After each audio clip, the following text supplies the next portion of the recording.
The Sinking City, a single-player RPG title blending both action-adventure and role-playing elements into its dark tales. Unlike our recent look into Song of Horror, draws inspiration from the acclaimed horror author H.P. Lovecraft.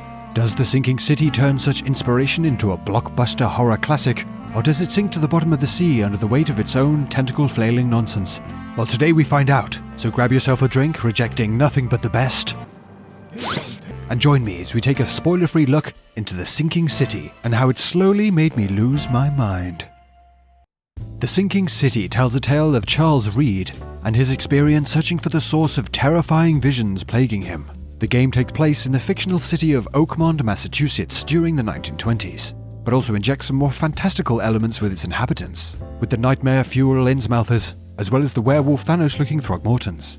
First booting up the game, it's clear to see the attention to detail with our antagonist Charles, and the weight of the sleepless nights due to the visions. Although it unfortunately also makes him look like he could well just be incredibly stoned, wandering about in the streets in search of answers and Cheetos. Gameplay is split between combat and exploration and the game's investigations, searching for clues from locations as well as through dialogue, then piecing them together to reach a conclusion, leading to the game's cases and overall plotlines having more than one way they can be progressed. I feel like it could be closer. Another tool at Charles' disposal is the Mind's Eye ability, what is now quite a commonly found mechanic in investigatory titles, which acts as a supernatural power to see additional clues and find secret pathways, and even with the ability to reconstruct entire events to see what went down. Investigatory missions all follow a similar format of collecting clues that are stored in the game's Mind Palace, which I personally like to keep right next to my Arse Pyramid. Venturing out, we find that the city of Oakmont is split into 7 districts, with some variety on show with the city centre surrounded by both lower and upper class neighbourhoods, each with their own look and feel. Where the Sinking City's cracks start to show is when getting a chance to mingle with the city's inhabitants, who rather than adding to the immersion of the ominous and menacing theme the subject matter is targeting, only serve to be a constant reminder that you are indeed playing a video game, with some of the most unnatural NPC pathing I have ever seen. Often seen spawning in at the last moment as the camera changes, meandering around in large herds with no real sense of direction, or aimlessly wandering around in seemingly random directions, almost enough to smash straight into the game's camera. When the locals aren't walking on the spot, standing on cars, or phasing into another dimension. Whoa. Some can be found transporting goods, or showcasing some of Oakmont's performing arts. And there I was thinking that Mime was dead. In all, the world's inhabitants don't exactly sell the experience of the serious and dramatic subject matter, but do add some rather bonkers moments, such as herding groups of NPCs up like cattle, or lightly encouraging the city's population into an early grave in the Shadow Realm. After a rather unexpectedly hilarious look into the world's inhabitants, I ploughed on through the story, which is voiced really well overall, and has a decent amount of interesting characters in the mix.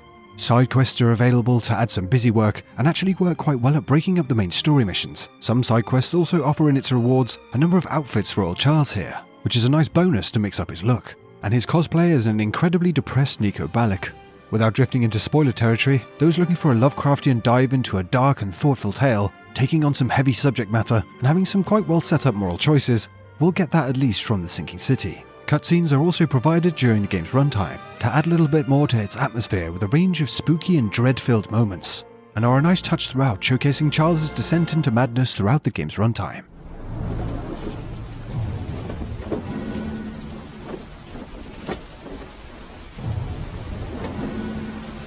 Even the best one in the world. The story itself will take you across all of the city districts, as well as now and again delving into the sea itself, to uncover the mysteries of the mysterious malevolence that plagues the city of Oakmont. Travelling the city is done on foot and by boat, due to some areas now overrun by the game's floods, with fast travel available to speed things up via the game's phone boxes, allowing Charles to quickly traverse the city like a crap extremely baked Doctor Who.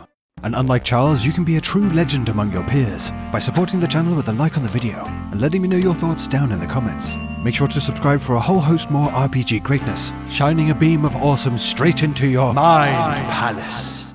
After progressing further, combat in the game will become more of a factor as the creatures in the town become more rampant and widespread, with the use of firearms, thrown grenades, and strategically setting up traps for foes required, which, although quite exciting at first, for me began to lose its impact due to it being quite bland and without any significant challenge or nuance to it. That, and again the NPCs pulling me out of the immersion, being apparently totally fine with a giant arm-flailing nightmare flapping and gurgling around in the streets, as for seemingly it was just another Wednesday. After a while in the game, I also began to find it a bit of a drawback with how the game handles its quest rewards and currency. You see, in Oakmond, things aren't exactly what you would call normal. For example, one of its most feared horrors is the local newspaper.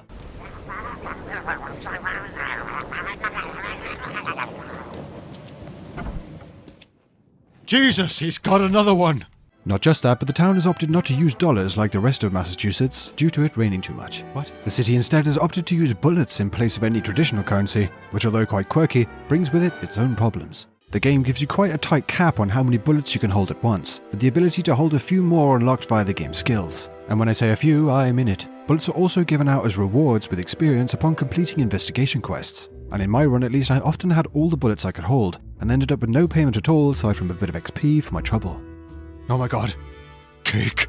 I felt like the choice to swap out cash for bullets was more of a way to turn attention away from the fact that there isn't any vendors or places you could actually use traditional currency in the game. So with bullets at least, the rewards will have some form of utility. Although it's a pretty hard sell that the ammo in the game is the city's prized currency, when so much of it is found abandoned in buildings and even in the city's bins. The game does feature a light crafting system, allowing you to craft bullets and supplies with materials found all over the city. So although I've seen the term survival horror thrown around for the tags of the game, I never really felt like I had to flee from a fight or conserve ammunition, as would frequently be granted a large batch of ammo from time to time or the materials needed to craft my own.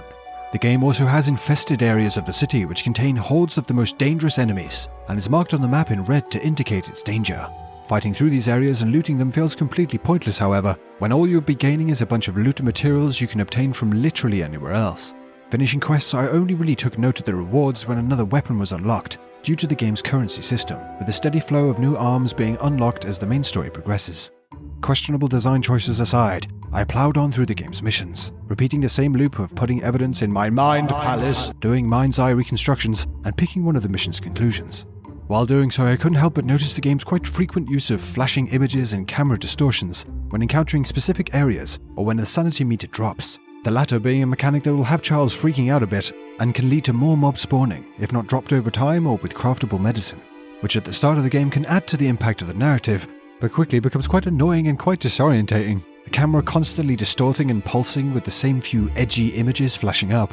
Not just that, but due to the game's habit of the NPCs bugging out, I sometimes didn't know if the game had fallen on its arse, or was simply putting me through yet another moment of madness due to the sanity mechanic. Are the people floating in the hospital supposed to be doing that? Possessed harmonicas? He's mad. NPCs just wandering through conversations, Sorry, mate. and a seemingly endless amount of excitable jackets. When paired with the rinse and repeat gameplay and distorting camera effects, made me start to feel like I was also losing my mind. Not really being drawn in by the game's plot developments, but instead trying to navigate through a world, deciphering buggy game from edgy distraction. Enjoying the visuals of distortions giving NPCs massive heads during conversations, opening doors using nothing but my face, and wondering just how far down the rabbit hole I needed to go before the game drew to its conclusion. Why do I feel connected to this man somehow? It's safe to say after finally finishing the game, I couldn't help feel that it could have done a lot more given the quality of what the game does do right. The city itself really does project a foreboding and oppressed feeling. The subject matter intertwined with the game's narrative, on occasion, tackles some hefty real-world issues. And the vocal performances go a long way to keep at least some interest in how it all plays out. But for every interesting development or well-landed moment of suspense, there was more than often some form of technical issue or design decision that would dampen it. The game set out to have a focus on leaving the player to figure out the cases with minimal hand-holding, and to be the title for getting a kick out of using the player's own deduction to overcome its challenges. And for a while this is successful. But I found that once I had figured out the game's rather steadfast format on solving cases, it becomes more about enjoying the stories told as opposed to challenging myself working through the game's mysteries. And for those still wondering, let me play you a little section from one of the trailers for the game, talking about the detective mechanics. With the sinking city, we put the detective experience first. This means zero hand-holding from the game. There are no straightforward tasks and no objectives on the map to follow. We will never tell you how to approach a quest, where you should go, what to look for, who you should accuse. Let's see that in an instant replay. With the sinking city, we put the detective experience first. This means zero hand-holding from the game. There are no straightforward tasks. Still, the task is simple, so I can't offer a lot. And no objectives on the map to follow. Nope, they are hidden all the way at the bottom of the map screen so you can place them yourself, with the quest text telling you exactly where to do so. We will never tell you how to approach a quest. I'm assuming that the various times that spectral beings point you literally in the exact direction of objectives doesn't count. Where you should go, what to look for, who you should accuse. Unless you somehow happen upon the case notes section of the menu after picking up items and talking to people, wherein you'll find a whole host of notes telling you where to go, what to look for, and advice on who to accuse out of the two options. One ferocious blow, and he was gone. Okay, I think I have an idea of where to start on that one. Joking aside, the games you play will fill up your case notes with all the information you'll need to progress. The game will even tag particular pieces of information if it needs to be looked up using the world's police and university archives. Granted, it may not be as paint-by-numbers as some detective-orientated titles, but it's certainly a far cry from how it presented itself pre-release. Systems such as not having a map marker gives the illusion that you're figuring things out yourself. However, the game instead giving players a placeable marker, including the address and details on why you need to go there, may as well serve the same purpose. For those that enjoy solving mysteries in games, this one will scratch that itch for some. Just don't go in thinking it will require some of the hardcore deduction skills the trailer may want you to believe. And heed me well. You're on mighty thin ice, and I'll be under it when it breaks. I have a suspicion you might find some friends down there.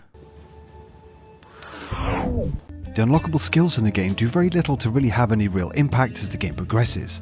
Being able to hold a handful more revolver bullets or set a trap slightly faster again feels like there could have been so much more done with it. And with a game that has so much of its experience riding on its atmosphere, it's sad to see so many rough areas, in both its performance as well as its inhabitants, that are disturbing for the wrong reasons. The Sinking City felt like a number of good ideas and well thought out world design choices, overshadowed by lackluster game design, and a story that doesn't really do enough to pave over its sometimes rather large cracks during its runtime. I began feeling like a desperate private eye using my wit and deduction to get to the bottom of a mysterious and dangerous entity, and by its close felt like a bloke that went a bit too far with the edibles and was mindlessly wandering around the local market looking for discarded fish sticks. It could have been one of my neighbors. I slept like a rock. Okay, I'm now entirely convinced this man is just baked. If you are super into Lovecraftian storytelling and don't mind the odd unexpected surprise with your detective games, then this one may be worth your time. But for me, the real descent into madness was playing the game itself, as opposed to it playing out during its nautical narrative.